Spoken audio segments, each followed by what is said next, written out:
ladies and gentlemen. I'm going to name this video Karen Charged. And I'm going to show you a series of different Karens. And in some cases, we have some male Karens too, along with their women that have been recently charged. So she's not alone. She's definitely not alone when it comes down to prosecutors coming after her. Now, many of you know Amy Cooper, who actually became an internet sensation when she was caught on camera in Central Park by Christian Cooper, unrelated, a bird watcher out in Central Park. And she came through there with her dog that was not on a leash. And that's how the entire incident happened.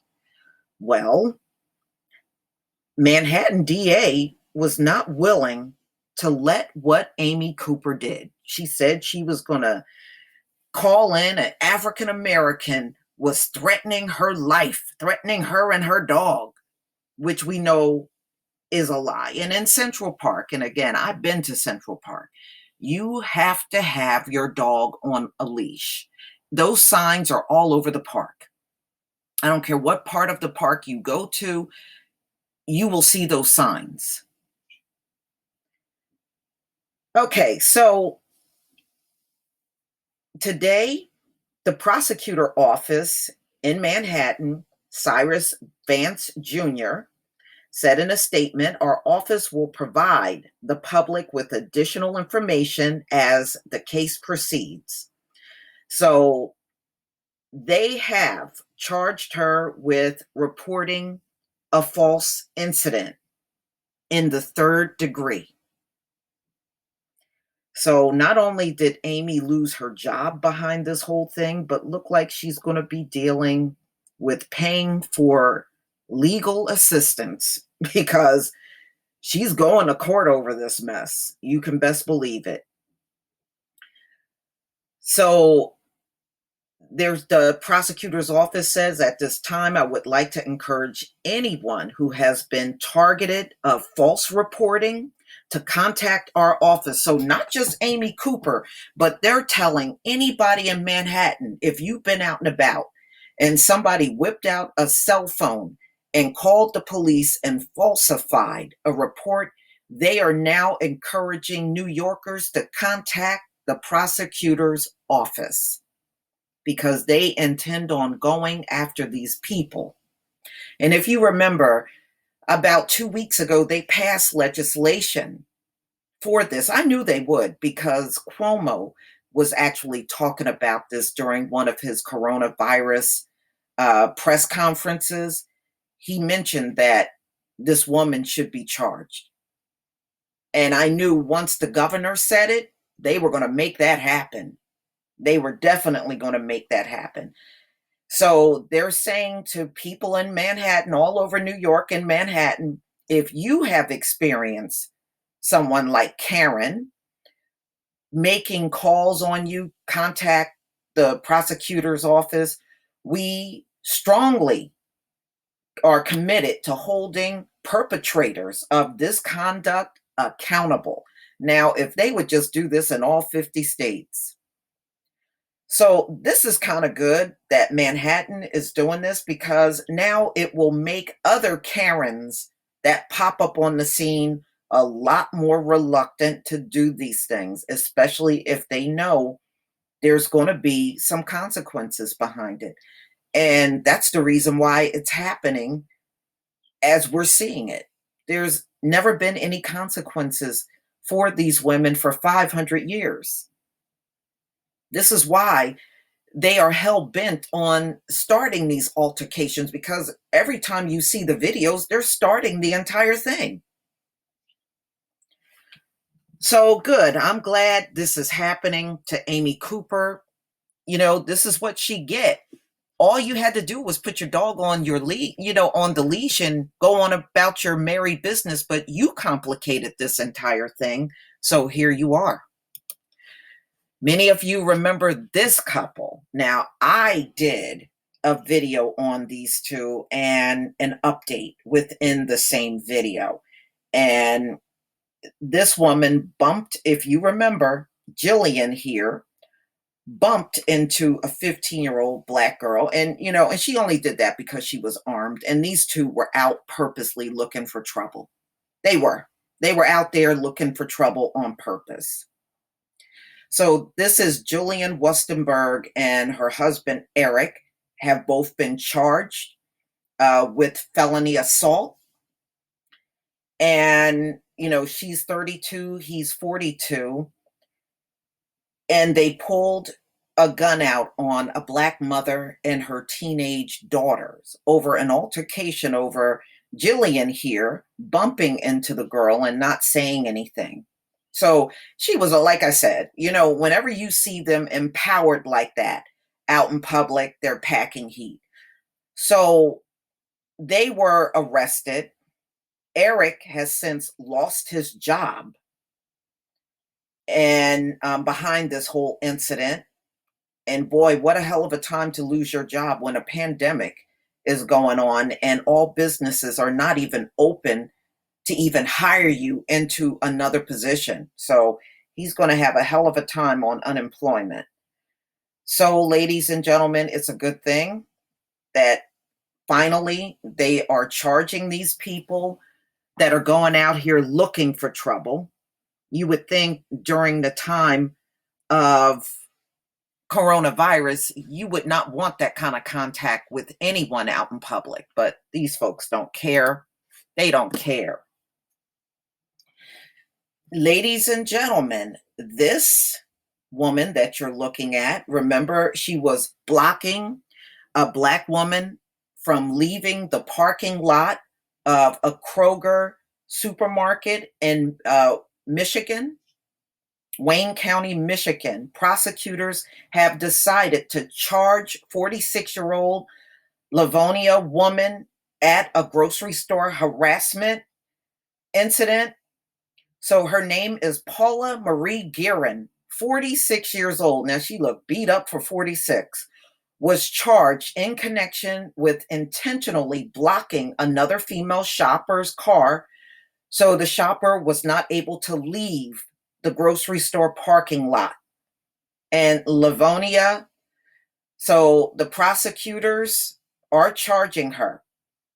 So on June 13th, around 4 p.m., Guerin was in a grocery store with her child located at 335 block 8 miles. So 8 Mile Road in Livonia. Okay. So she had a verbal exchange with this woman, apparently in the store, and decided to go outside and finish this altercation with the woman by blocking her in and not allowing her to leave with her groceries. So the officers did arrive, talked to both parties. Guerin was charged with disturbing the peace. So she was arraigned Monday morning, this past Monday, and given a $500 personal bond, which, she can make that. That's nothing. That's nothing. But, I'm glad they are coming back at Karen for these incidents. And I think pretty much it's a wrap for them once it goes viral. It's pretty much a wrap. All right. Many of you might remember anti-mask Karen. This is the woman that went into a Target and started destroying a display of masks, throwing the mask all over the floor, being all defiant in the store about having a face covering on. Well, she ended up going on Instagram Live. And when she did that, the police were actually there at her home when she went on Instagram Live. And this is just a still shot of her. So you can see what she looked like. They still did not release this woman's name, but she was arrested on Instagram, and that as far as what they are reporting, whether the store will move forward to press charges on her, they could. We shall see. But she was dealt with, at least at that moment. So, any of you that saw the video of her on Instagram with her camera filming the police who were wearing masks, Karen was still spewing all kinds of junk at them and defending her right to not, to do what she did, which was not her right. You do not have the right to go in a store and destroy property because you don't like what, it is.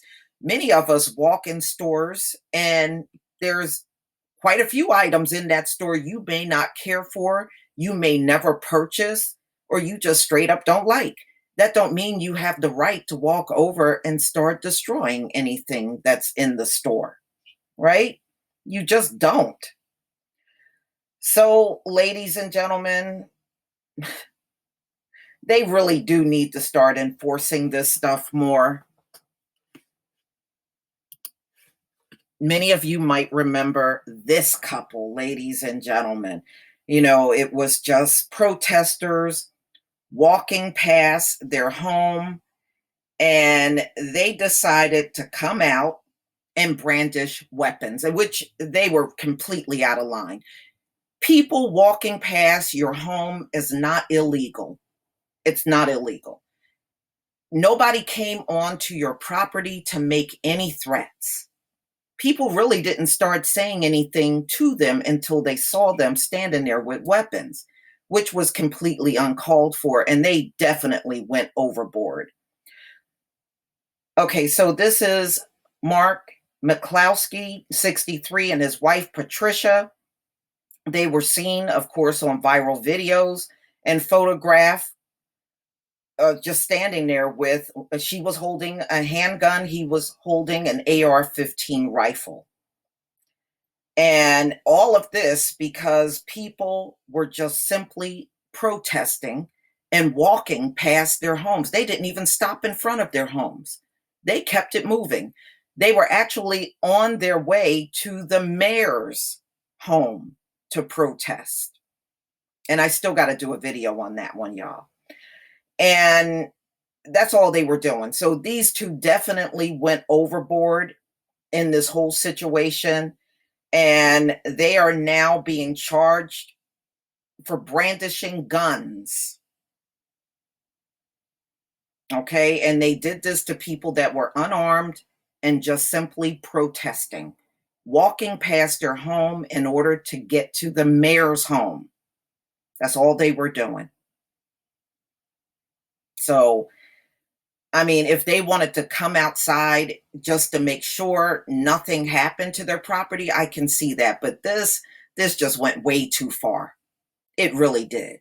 It went way too far. And I know why they came out like this, y'all. It's because of the appearance of those protesters. And we all know that. So they called them Ken and Karen. They could face charges for brandishing guns on their property. So, ladies and gentlemen, even if they feared something was going to happen to their property, there was still better ways of handling this situation than coming out with loaded weapons, by the way, on a crowd of people. And when you watch the video, everybody was just walking. Nobody stood still in front of their property and start protesting there. That did not happen. So, ladies and gentlemen, look like Karen may be paying a price now that she never had to pay for in the whole history of her existence in America. But y'all, please tell me what you think. This is long overdue. Please leave your comment and subscribe. Don't forget to hit on the notification bell, and I'll see you on the next video. Peace, family.